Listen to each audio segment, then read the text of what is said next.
ارشاد فرمایا کہ اے ایمان والو، اللہ کی حضور سارے توبہ کرو۔ توبہ کرنے کا حکم اس آیت میں سب کو دیا گیا ہے۔ توبوا الی اللہ جمیعا، اے ایمان والو سب کے سب اللہ کی حضور توبہ کرو۔ علامہ اسماعیل حقی نے یہاں بڑی خوبصورت بات لکھی۔ وہ فرماتے ہیں کہ اللہ تعالیٰ نے سب کو توبہ کا حکم دے کے گناہ گاروں کا پردہ رکھ لیا۔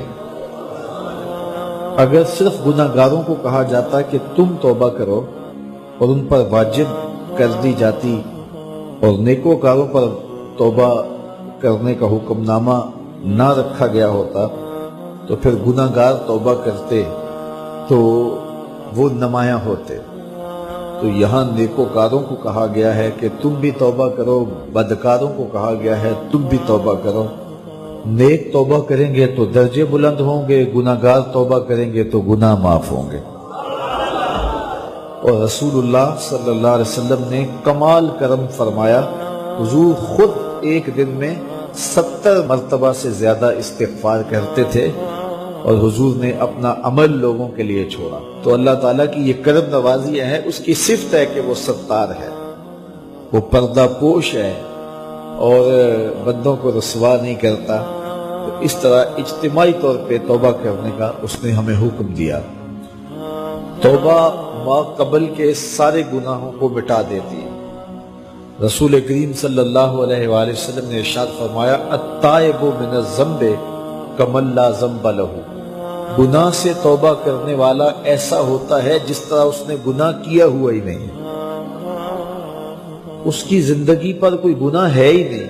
توبہ کرنے والا اس طرح گناہوں سے پاک ہو جاتا ہے جس طرح ابھی ماں کے پیٹ سے اس نے جنم لیا ہو۔ بلکہ فرمایا ہم ان کے گناہوں کو بدل کے نیکیوں میں تبدیل کر دیتے۔ تو جب گناہ بدل کے نیکیوں میں تبدیل ہوئے تو جتنا بڑا گناہ گار تھا اتنا بڑا نیکوکار ہو گیا، کیونکہ سارے کے سارے گناہ تبدیل ہو کے نیکیوں میں آ گئے۔ حضور علیہ السلام نے ارشاد فرمایا کل قیامت کے دن ایک شخص اللہ کی بارگاہ میں حاضر ہوگا اور اللہ تعالیٰ اس کو نامہ اعمال دے گا اور فرمائے گا اسے پڑھ۔ تو وہ جب اپنے نامہ اعمال کو پڑھنے لگے گا تو جو بڑے بڑے گناہ ہوں گے تو اللہ سے شرم اور حیا کی وجہ سے وہ نہیں پڑھ پائے گا، تو چھوٹے چھوٹے گناہ پڑھتا جائے گا تو بڑے بڑے گناہوں کو نظر انداز کرتا جائے گا، چھوڑتا جائے گا۔ تو جب وہ سارے گناہ پڑھ لے گا تو اللہ تعالیٰ ارشاد فرمائے گا بندے یہ جو تو نے جتنے گناہ پڑھے ہیں نا میں نے سب کو بدل کے نیکیوں میں تبدیل کر دیا۔ تو وہ جھٹ بولے گا اے میرے رب ابھی تو بڑے بڑے گناہ رہتے ہیں، وہ تو میں نے ابھی پڑھے ہی نہیں۔ فَضَحِكَ النَّبِيُّ حَتَّى بَدَتْ أَنْيَابُهُ، حضور اتنا مسکرائے کہ حضور کی داڑھیں نظر آنے لگی۔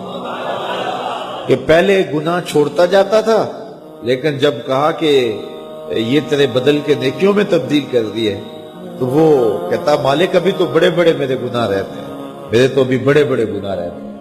تو اللہ تعالیٰ گناہوں کو بدل کے نیکیوں میں تبدیل کرتا ہے، تو جتنا بڑا گناہ گار ہوا اتنا بڑا نیکوکار ہوا، اور یہ اللہ کے لیے کوئی مشکل نہیں ہے۔ وہ سارے گناہوں کو معاف کرتے، اس کے لیے کیا مشکل ہے؟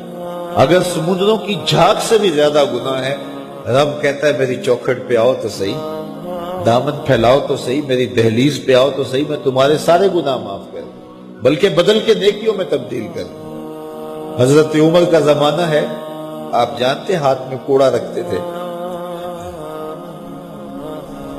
تو آپ جا رہے تھے، ایک شرابی تھا ہاتھ میں، اس نے بوتل شراب کی پکڑی تھی، گلی کا موڑ کاٹا اس نے تو آگے حضرت عمر نظر آئے۔